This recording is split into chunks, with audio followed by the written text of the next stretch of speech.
Bahujan Samaj party के पूर्व जिला सचिव देव कठेरिया ने पार्टी से इस्तीफा दे दिया है। अपने त्यागपत्र में श्री कठेरिया ने कहा है कि मैंने बसपा में पिछले 11 वर्ष से एक सच्चे कार्यकर्ता के रूप में कार्य किया है। मान्यवर काशीराम जी के विचारों पर अमल किया है, परंतु पिछले कुछ समय में मैंने महसूस किया है कि अब बसपा काशीराम जी के सिद्धांतों से बहुत दूर जा चुकी है। मैंने अपने स्तर पर काशीराम जी के विचारों को लेकर बहुत बार पार्टी फोरम में अपनी बात रखी और ये याद दिलाने की कोशिश की कि काशीराम जी ने बसपा में सभी दलित पिछड़ों की हिस्सेदारी की बात की थी, लेकिन वह अब दिख नहीं रही है। बहन मायावती जी द्वारा बाबा साहब और काशीराम जी के बताए मार्ग से भटक गई हैं। हम वोट नहीं करते। बसपा के उच्च पदाधिकारी कहते हैं कि धानुक, धोबी, वाल्मीकि, कोरी, पासी व अन्य दलित समाज बसपा को वोट नहीं देते हैं। और बहन जी ने भी विधानसभा चुनाव हारने के बाद कह दिया था कि हमें हमारे लोगों ने वोट दिया, अन्य दलित समाज ने वोट नहीं दिया। अब मेरा और मेरे समाज का वोट मान्य ही नहीं है किया जाता है, तो ऐसी पार्टी में रहना और मेरा वोट देना ही बेकार है। इन्हीं सब कारणों से दुखी होकर मैं पार्टी से इस्तीफा दे रहा हूँ। यही आपको बताते चले, देव कठेरिया ने पिछले बीते जिला पंचायत सदस्य के चुनाव में बहुजन समाज पार्टी से टिकट न मिलने के दौरान बहुजन समाज पार्टी के कैंडिडेट के विरोध में चुनाव भी मोहम्मदाबाद की पंचम सीट से लड़ा था। सिद्धांतों की बात करती हैं। आज उनके इस बहुजन समाज पार्टी में कोई उनको भागीदारी रही। पहले काशीराम साहब ने जब 2006 में उनका ध्यान हुआ, उसके बाद बसपा सरकार बनी। बहन जी का ऐसा क्या कारण रहा? तो बहन जी ने जो है वोट परसेंट उसके बाद है कम होता चला गया और ज्यादा वोट परसेंट नहीं हुआ।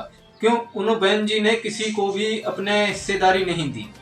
न सरकार रहते दलित समाज की और न सरकार अब नहीं है तो भी पदाधिकारी जो भी बनते हैं वो हमारे उस तरीके जनसंख्या के अनुसार में जिससे भागीदारी बोलते हैं वो नहीं दे पाई। आज उसी मन से हम भी दुखी हैं कि हम इतनी मेहनत लगन से काम भी करते हैं, उसका परिणाम जीरो हमारा रिजल्ट आता है और हमारा वोट भी नहीं मान्य होता। तो इसी कारण बस जो है हमने इस्तीफा बहुजन समाज पार्टी दिया है हमने। और बहन जी भी जो है काशीराम जो साहब थे, बाबा साहब थे, उनके विचारों पे सिद्धांत चल रहे हैं, तो बहन जी भी उस समय से भटक चुकी हैं विचारों से और वो नहीं मूवमेंट रहा उनका। ना कैडर सा रहा, ना कैडर राइट कहीं पे होता है, ना कुछ भी होता।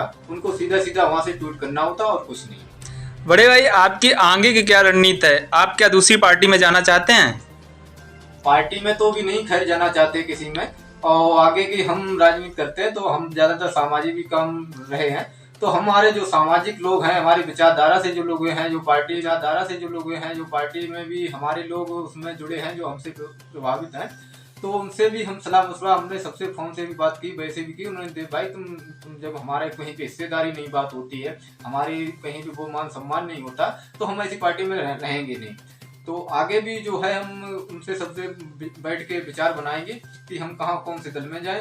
हाँ, मैं भी ये कहता हूँ जिस तरीके से मैंने सच्चे मन से सिपाही के रूप में बसपा में काम किया, अगर कहीं भी दल में जाते हैं तो एक बहुत ईमानदारी से और लगन से मैं उस पार्टी में काम करेंगे। Newest in the town, Punjabi Chap Corner, authentic Punjabi flavors with 100% veg cuisine. First eating point in the town for fitness freaks. Serves diet chap variety, snacks, main course, bread, desserts and beverages are available with wide range of flavors. देखिए अच्छा लगा है। Food and fun एक नई दुकान हमारे फर्रुखाबाद में खुली है। बढ़िया लगा है। जो हम चटपटे के शौकीन हैं, बस चटपटी चीज़ यहाँ पे मिल रही है, बस यही सबसे। This is the great point for family, friends and official meetings. Address: Nagpur, Farrukhabad.